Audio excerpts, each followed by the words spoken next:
Welcome back to the channel. There's nothing better than a crunchy dill pickle. Pickle I'm holding I canned 1 year ago today, and it still has some crunch. Today I'm going to go through my tips and tricks on how to make crunchy dill pickles.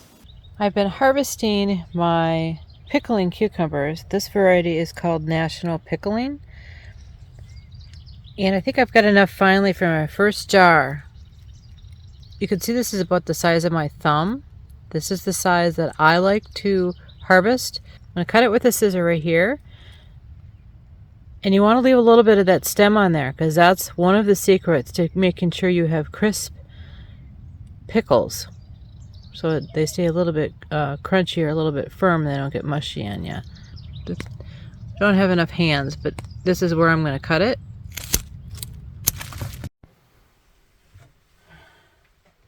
So then when I bring in the cucumbers, I remove this little flower end first. And I'll wash under a stream of water, removing the little thorns off them. Just for a first wash.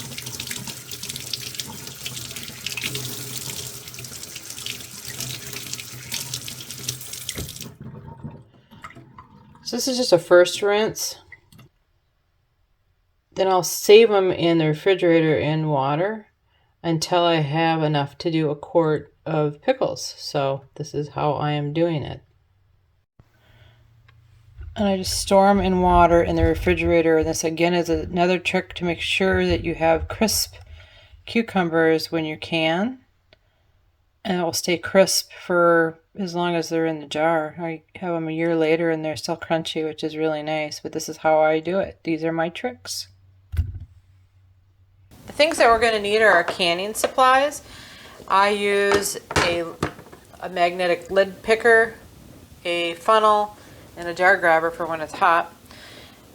I'm going to make a double batch. The recipe I'm going to review today is going to be for 1 jar at a time. I'm going to be doubling it because I have enough cucumbers to do 2.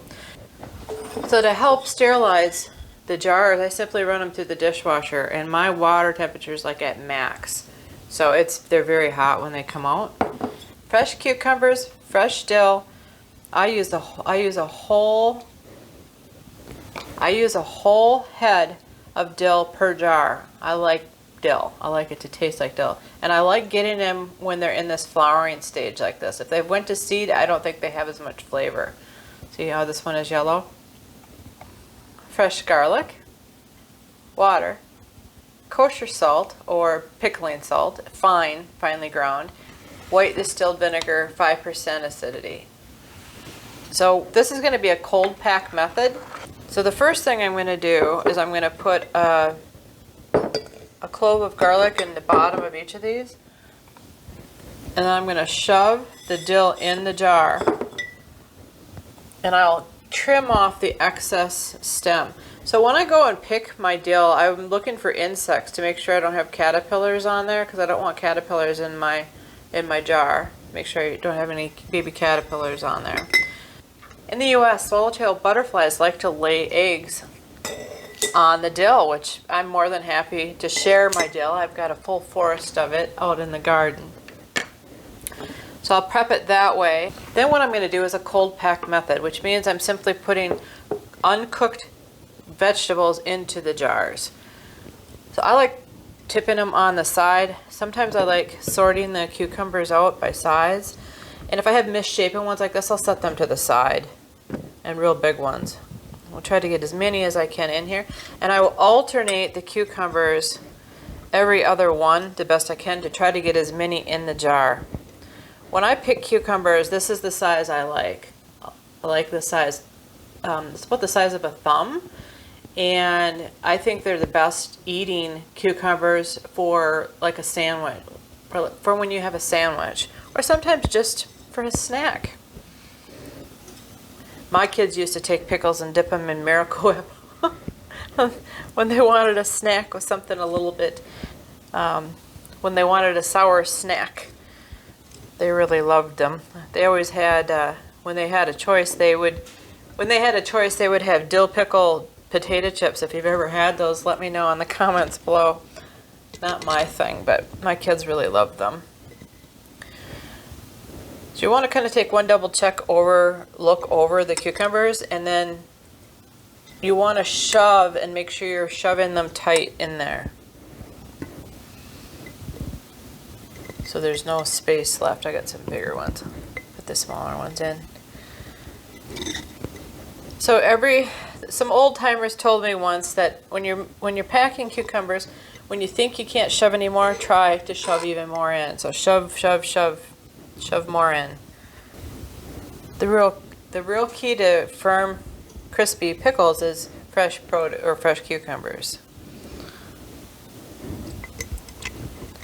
So make sure you have that. I'm going to start on the other jar, and I'm going to use the larger ones in the other jar first.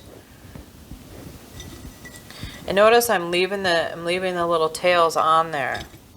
It's important. It helps the cucumber stay fresh. I'm sure everybody has their own recipes for how they make dill pickles. This is just one that I really like.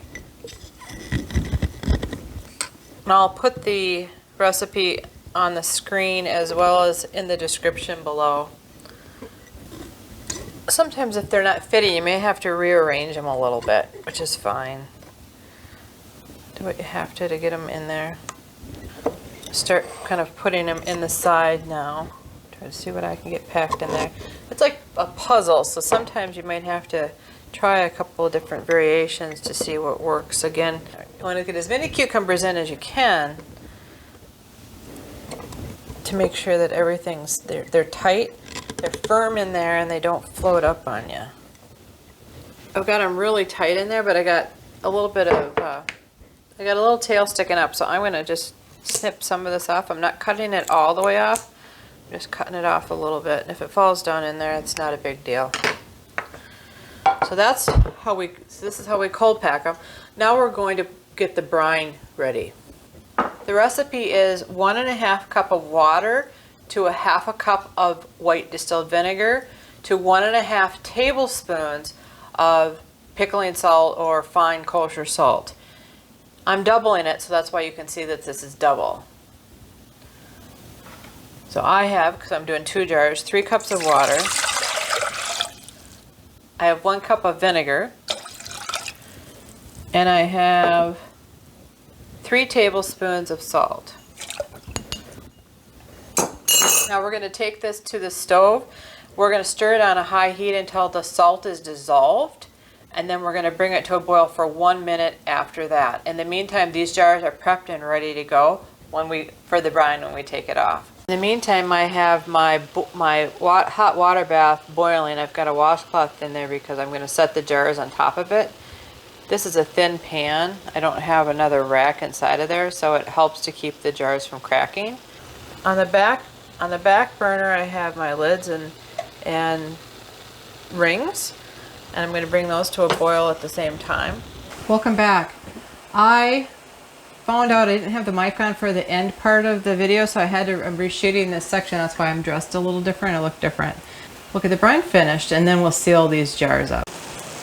So the brine is now boiling, and I've set my timer for 1 minute. And so when this counts down, then we can pour it over the cucumbers. And now it's ready to come off. So I've removed the brine from the stove, and I've got my little canning funnel here, and I'm simply going to ladle some brine in here. And you want to make sure that you leave room at the very top. It's called head space, because you need to make sure that the air can escape and that it doesn't interfere with the seal. I'll fill one, then I'll fill the other one. When you get down just a little bit, you can obviously just pour it in. So hopefully you can see where the brine is on the top there. And there's about 1/4 inch of head space all the way around. I don't want anything keeping it from sealing, so I'm going to wipe off the top of this with a little bit of damp paper towel. the brine has salt in it, and if that solidifies, it could break the steel prematurely on me, and I don't want that to happen. What I did is I heated the rings and the lids on the stove. I let it boil for 1 minute to make sure they were good and hot, because I want it to be able to seal. And it's hot. When I'm touching, it's hot. I'm used to touching hot things, so I can handle touching things that are a little bit warmer. You can obviously use a towel or a heating pad or a glove if you need to. I'm only going to finger tighten the lids just a little bit. I'm not really cranking on them, not all that hard, because you want the air to escape. Now I'm going to transfer these jars into the water bath for the final step in order to let them seal. I'll move the camera over to the stove. You can see the washcloth is in there bubbling up and away. So I'm simply going to grab my jars with the holder, and I'm going to try to set it on top of that washcloth. I may have to adjust it to get it on there. And I'm probably going to have to remove maybe a little bit of water. There's nothing in this, it's just simply tap water, so boiling over a little bit ain't gonna hurt anything. The thing that you want is you want to make sure there's water over the top of the lid to make sure that it seals. And what will happen, there'll be bubbles that will come as the jar is releasing the air. And that's where the bubbles are that are coming out of there. And so we're going to leave this in this hot water bath for 18 minutes. Once the jars are done with their 18-minute water bath, and you can do it a little longer if you'd like, you're going to take them out and you're going to let them sit undisturbed for 24 hours. After the jars have sealed, I will write on the jar what it is and the date so that I know for the future. And then we'll put them in a dark pantry, after which time in about 5 to 6 weeks they actually will be ready for the first tasting. If this video is helpful, give us a thumbs up so YouTube knows to share this content with others. Also consider subscribing so you don't miss any of our other great garden to table videos. Thanks for stopping by. Have a great day.